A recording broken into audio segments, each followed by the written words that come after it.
नमस्कार, आप देख रहे हैं प्राइम टीवी। मैं हूं आपके साथ अब्दुल करीम।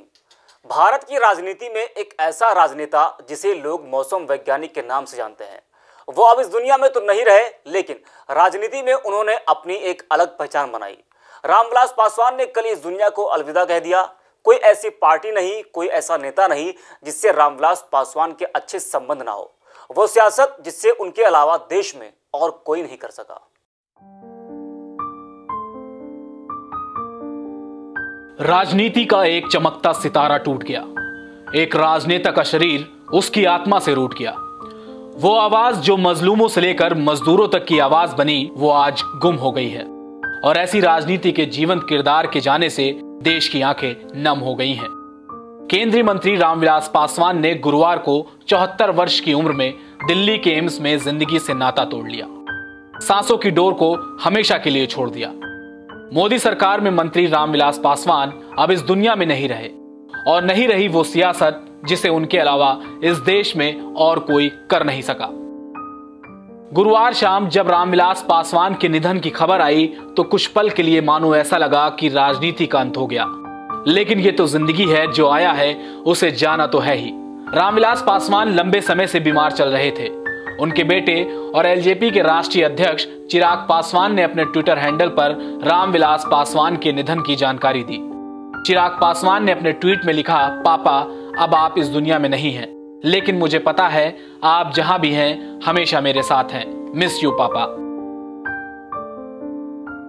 बिहार के खगड़िया में 1946 में जन्मे पासवान 8 बार निर्वाचित होकर लोकसभा पहुंचे और फिलहाल अभी वे राज्यसभा के सदस्य थे।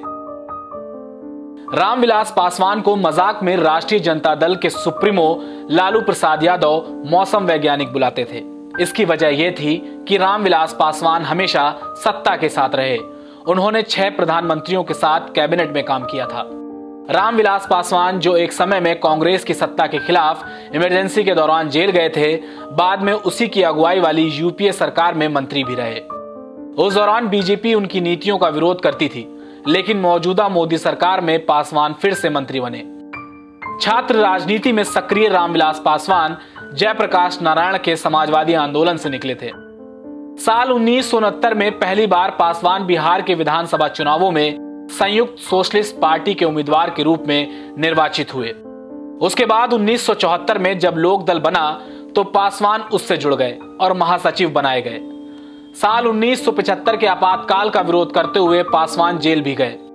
रामविलास पासवान साल 1977 में पहली बार जनता पार्टी के उम्मीदवार के रूप में हाजीपुर सीट से जीतकर लोकसभा पहुंचे थे।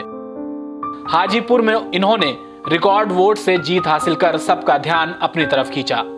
इसके बाद साल 1980 के लोकसभा चुनावों में इसी सीट से दोबारा जीत हासिल की। रामविलास पासवान ने साल 1983 में दलितों के उत्थान के लिए दलित सेना का गठन किया था। वहीं 1989 में नवी लोकसभा में तीसरी बार लोकसभा के लिए चुने गए। केंद्र की वीपी सिंह सरकार में उन्हें पहली बार कैबिनेट में जगह मिली और श्रम कल्याण मंत्री बनाया गया। इसके बाद एचडी देवगौड़ा और आईके गुजरात की सरकार में साल 1996 से 1998 तक पासवान को रेल मंत्री बनाया गया। उसके बाद से पासवान का राजनीतिक सफर आगे बढ़ता चला गया। पासवान के निधन के साथ ही 1975-77 में लगाए गए आपातकाल के विरोध में हुए जन आंदोलन के एक और महत्वपूर्ण समाजवादी नेता की जीवन लीला का पटाक्षेप हो गया। वह कई बार बड़े प्रेम से ऐसी कविताएं सुनाया करते थे जिनमें राजनीतिक और सामाजिक संदेश रहता था। इनमें से कई उनकी खुद की लिखी होती थी। अलविदा Ramvilas Paswan. Bureau report, prime TV.